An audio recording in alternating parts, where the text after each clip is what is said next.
बिस्मिल्लाहिर्रहमानिर्रहीम, अस्सलाम वालेकुम व्यूअर्स। द करियर हाउस से इंटरेस्टिंग एक्सेल ट्यूटोरियल के साथ मैं हूं Ali Babar. So dear Excel learners, अगर आप चैनल पे नए हैं तो आपसे दरख्वास्त, सबसे पहले हमारे चैनल को सब्सक्राइब कीजिए और हमारी हर ट्यूटोरियल की फौरी अपडेट के लिए बेल आइकन को ज़रूर प्रेस कीजिए। और एक्सेल की लर्निंग के हवाले से आप वीडियो को कंप्लीट देखिए। आज के इंटरेस्टिंग ट्यूटोरियल हमारा एक्सेल वैलिडेशंस, और एक्सेल वैलिडेशंस आपको समझना बहुत ज़रूरी है, क्योंकि अगर आपने एक्सेल के अंदर डेटाबेस मैनेज की हुई और उसी डेटाबेस को आप आगे चल के डिफरेंट शीट्स के साथ लिंक करवाना चाह रहे हैं, या आप उसको बेस बनाते हुए डिफरेंट किस्म की रिपोर्टिंग एंड एनालिसिस करना चाहते हैं, तो डेटा वैलिडेशंस की डिफरेंट टेक्निक्स को समझना बहुत ज़रूरी है। सो आज के इंटरेस्टिंग ट्यूटोरियल की प्रैक्टिस करते हैं। So be focused and let's start. देखिए, हमने आज के इंटरेस्टिंग ट्यूटोरियल के हवाले से एक डेटा टेबल डिजाइन किया है और अब हम one by one her column में डेटा एंटर करते हुए डेटा वैलिडेशंस को लर्न करेंगे। डेटा वैलिडेशन का जो पहला रूल है कि जिस भी सेल्स के ऊपर आप डेटा वैलिडेशन अप्लाई करना चाहते हैं, आप उनको सिलेक्ट कीजिए। लाइक हम यहाँ पे per unit rupees G column पे डाटा वैलिडेशन अप्लाई करना चाहते हैं। अगर आप जी कॉलम की हेडिंग पे क्लिक करेंगे तो आप पूरा कॉलम सिलेक्ट कर लेंगे और आप देखिएगा कि आपके पूरे कॉलम के ऊपर डाटा वैलिडेशन अप्लाई हो जाएंगी। और अगर आप जस्ट सेल्स के ऊपर कोई डाटा वैलिडेशन अप्लाई करना चाहते हैं तो आप यूं करके अपने जो सेल्स हैं उनको सिलेक्ट कर लीजिए और then data validations popup menu जैसे ही ओपन होता है तो हमें यहाँ पे तीन टैब्स मिलती हैं। Like first one is setting में क्या है कि आप जिस भी तरह का रूल अप्लाई करना चाह रहे हैं तो आपको डिफरेंट ऑप्शंस मिलती हैं। लाइक हम वन बाय वन इनकी प्रैक्टिस करते हैं। उसके बाद हमें सेकंड टैब में मिलता है इनपुट मैसेज में क्या है कि जिन भी सेल्स को आपने सिलेक्ट करके वैलिडेशन अप्लाई की है वहां पे आपको एक ऑटो इनपुट मैसेज मिलेगा। लाइक हम यहाँ पे टाइप कर देते हैं वैलिड। इट मीन्स कि जो सेल हम सिलेक्ट करना चाह रहे हैं वो ऑलरेडी वैलिडेटेड है। उसके बाद हम एरर अलर्ट भी टाइप कर सकते हैं। एरर अलर्ट में बेसिकली क्या है कि आप जिस तरह की भी डाटा वैलिडेशन अप्लाई कर रहे हैं उससे रेलेवेंट आप एक एरर मैसेज जनरेट कर दीजिए। लाइक आप टाइटल में लिख दीजिए जो भी आपकी डाटा की रिक्वायरमेंट है, आप उस हिसाब से यहाँ पे एक एरर अलर्ट जनरेट कर सकते हैं। देन आते हैं हम रूल्स की तरफ। तो हम सेटिंग में आते हैं और सेटिंग में जब हम आते हैं तो हमें इस लेआउट के अंदर यहाँ पे वैलिडेशन क्राइटेरिया नजर आ रहा है और इसके नीचे हमें एक टैब बटन नजर आता है। तो जैसे हम टैब बटन पे क्लिक करते हैं तो ये देखिए ये लिस्ट ओपन हो रही है वैलिडेशन रूल्स की। सबसे पहले हम सिलेक्ट करते हैं होल नंबर। नीचे टेबल अपीयर हो रहा है। लाइक आप होल नंबर को किस तरह से वैलिडेट करवाना चाह रहे हैं। देन आपको फर्दर यहाँ पे जो ऑप्शंस नजर आ रही हैं like between, not between, equal to, not equal to, greater than, less than, greater than or equal to, less than or equal to. So जो भी आपकी वैलिडेशन रिक्वायरमेंट है वैलिडेशन क्रिएट कर सकते हैं। लाइक मैं यहाँ से बिटवीन की ऑप्शन चूज करता हूँ और यहाँ पे मैं मिनिमम टू मैक्सिमम का क्राइटेरिया सेट करता हूँ कि होल नंबर में लाइक मुझे minimum 4 number and maximum 15 numbers की वैलिडेशन चाहिए। सो मैं इसको ओके करता हूँ। तो ओके करने के बाद हम वैलिडेटेड सेल्स में डाटा एंटर करते हैं। लाइक हम मिनिमम वैल्यू सेट की थी 4, सम 4, 6, 15, 10, 18। जो हमने मैक्सिमम लेवल सेट किया था 18, तो हमें अब ये एरर दे रहा है प्लीज एंटर वैलिड डाटा। सो हम इसको कैंसिल करते हैं और हम उसके इन बिटवीन को डाटा टाइप करते हैं। और अगर हम मिनिमम जो वैल्यू है उससे कम एंटर करने की कोशिश करते हैं देन अगेन हमें यहाँ पे एरर मिल रहा है।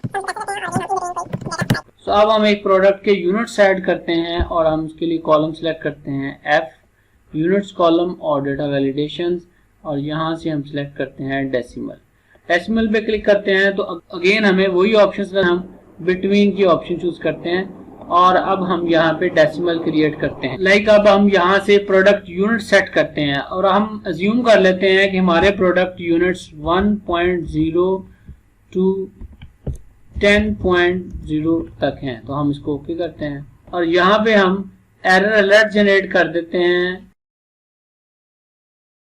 और अब देखिए कि हम यूनिट्स ऐड करते हैं 1.0, 1.2 एंड अगर हम 0 से कम एंटर करने की कोशिश करें तो देखिए हमें एरर मिल रहा है प्लीज एंटर 1.0 टू 10.0। और अगर हम 10.0 से ऊपर जाने की कोशिश करें लाइक 11.0, तो देखिए अगेन हमें वही एरर मिल रहा है। ओके कर so third data validation rule को अप्लाई करने के लिए हम मोबाइल कॉलम को सिलेक्ट करते हैं और हम डाटा वैलिडेशन में आते हैं और यहाँ से हम ऑप्शन सिलेक्ट करते हैं टेक्स्ट लेंथ। टेक्स्ट लेंथ पे आने के बाद अगेन हमारे पास यहाँ पे जो नीचे टेबल अपीयर हो रहा है हमारे पास ऑप्शन वही ऑप्शन है लाइक हम यहाँ से ऑप्शन सिलेक्ट करते हैं equal to, like mobile number के जो डिजिट्स हैं वो इक्वल टू हो 11। सो हम इसको ओके करते हैं। यहाँ पे कोई मोबाइल नंबर टाइप करते हैं लाइक अगर हम कोई भी डिजिट मिस कर देते हैं इसमें से तो ये देखिए हमें एरर आ रहा है, please enter 11 digit mobile number. हम इसको कैंसिल करते हैं और अगेन हम यहाँ पे ऑप्शन ऐड कर लें। सो यूं करके हमारे जो मोबाइल नंबर हैं वो कस्टमर्स के अगेंस्ट जो ऐड हो चुके हैं अकॉर्डिंग टू डाटा वैलिडेशन। अगर आप एक्सेल में इस तरह का डाटा बना रहे हैं कि आपको एक बेस वैल्यू या एक बेस इंफॉर्मेशन के अगेंस्ट डिफरेंट टाइप्स की एंट्रीज करनी है, लिस्ट डाटा वैलिडेशन को बआसानी यूज कर सकते हैं। हम यहाँ से ऑप्शन सेलेक्ट करते हैं लिस्ट एंड देन जैसे ही हम लिस्ट सेलेक्ट करते हैं तो ये देखिए कि अब हमारे पास जो डेटा टाइप्स वाली ऑप्शन थी वो डिसेबल हो चुकी है। अब हम यहाँ से सोर्स दे सकते हैं। इसको हम दो तरह से कर सकते हैं, लाइक हम सोर्स के अंदर ही कोई लिस्ट जनरेट कर दें एंड लाहौर कर दें। तो अब ओके करने के बाद हमारे पास ड्रॉप डाउन लिस्ट में Sahiwal and Lahore he show हो रहा है। तो हम कोई भी ऑप्शन यहाँ पे सिलेक्ट करें और देन ड्रॉप डाउन बटन पे क्लिक करें तो यहाँ पे हमारे पास ऑप्शन आ रही है। इसके अलावा हम कोई भी डेटा ऐड नहीं कर सकते। इसके अलावा हमारे पास दूसरी ऑप्शन होती है कि आप डेटा वैलिडेशन में हैं और वैलिडेशन में आने के बाद आप यहाँ से लिस्ट जनरेट करें किसी और मास्टर डेटा। आप क्या करते हैं, आप यहाँ से डेटा रिमूव कीजिए और देन आप यहाँ पे इक्वल टू का साइन प्रेस कीजिए। यहाँ पे हमने एक मास्टर डेटा शीट बना रखी है ऑलरेडी।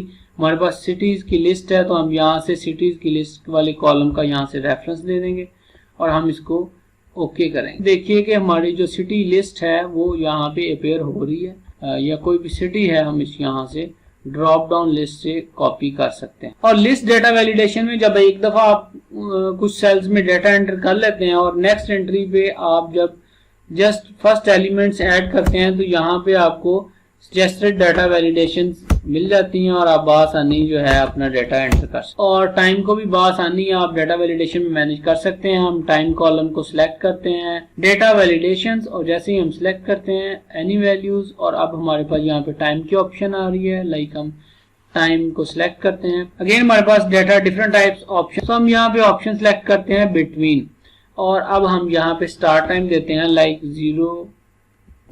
04 सेल्स में टाइम एंटर करते हैं लाइक 040 AM। देखिए ये डाटा एंटर हो रहा है और अगर हम 6 PM करना चाहें तो ये देखिए हमें ऑटो जनरेटेड एरर मिल रही है। अब चूंकि इस वैलिडेशन के अंदर हमने एरर जो मैसेज है वो क्लैरिफाई नहीं किया तो हमें बाय डिफॉल्ट जो है तो हमें बाय डिफॉल्ट मैसेज मिल रहा है the value doesn't match the data validation restrictions defined for the cell. So अब हम इसको कैंसिल करते हैं। अगेन हम वैलिडेटेड टाइम जो है वो हम 6 डाटा वैलिडेशन रूल देखते हैं। उसके लिए हम डेट कॉलम को सिलेक्ट करते हैं। डेट कॉलम को सिलेक्ट करने के बाद हम डाटा वैलिडेशन पे आते हैं और डाटा वैलिडेशन पे आने के बाद हम यहाँ से डेट ऑप्शन सिलेक्ट करते हैं। डेट ऑप्शन में जैसे ही हम क्लिक करते हैं तो देखिए कि अगेन हमें ऑप्शंस कुछ नजर आ रही हैं, लाइक डेट को यहाँ पे वैलिडेट करवाना चाह रहे हैं तो लाइक अगर मैं इक्वल टू यहाँ पे हम टाइप करते हैं 9 और अब हम डेटा एंटर करते हैं।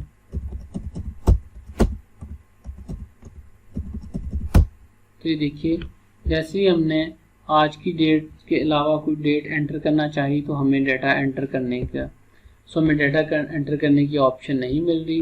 अगेन हम और ये देखिए हमारे पास ऑप्शन मिल रही है। अब अगर हम यहाँ से कोई और ऑप्शन सेलेक्ट करें लाइक हम क्या करते हैं ग्रेटर देन और हम यहाँ पे फॉर्मूला यूज करते हैं इक्वल टू टुडे और एरर अलर्ट में हम आते हैं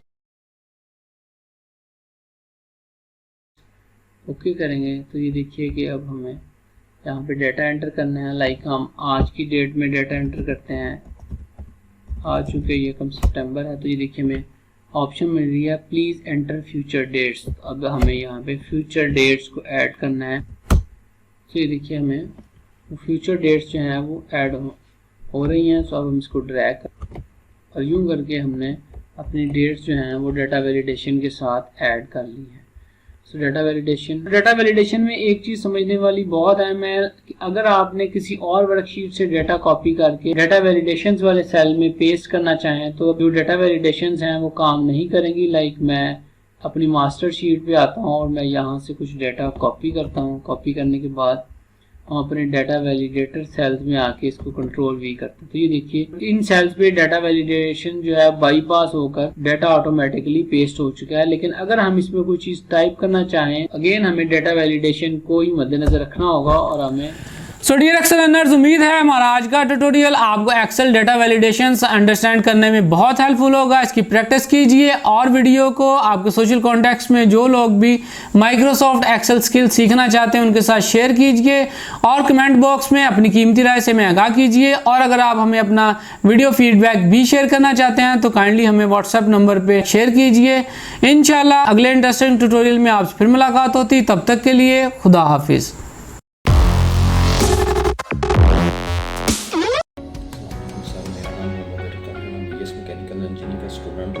माशाल्लाह सर आप बहुत अच्छी वीडियो बनाते हैं सर। मेरे काफ़ी कंसेप्ट क्लियर हुए हैं एक्सेल के आपकी वीडियोस देख के। आप माशाल्लाह बहुत अच्छी वीडियो बनाते हैं। काइंडली आप ज़्यादा से ज़्यादा वीडियो बनाया करें ताकि हमारे कंसेप्ट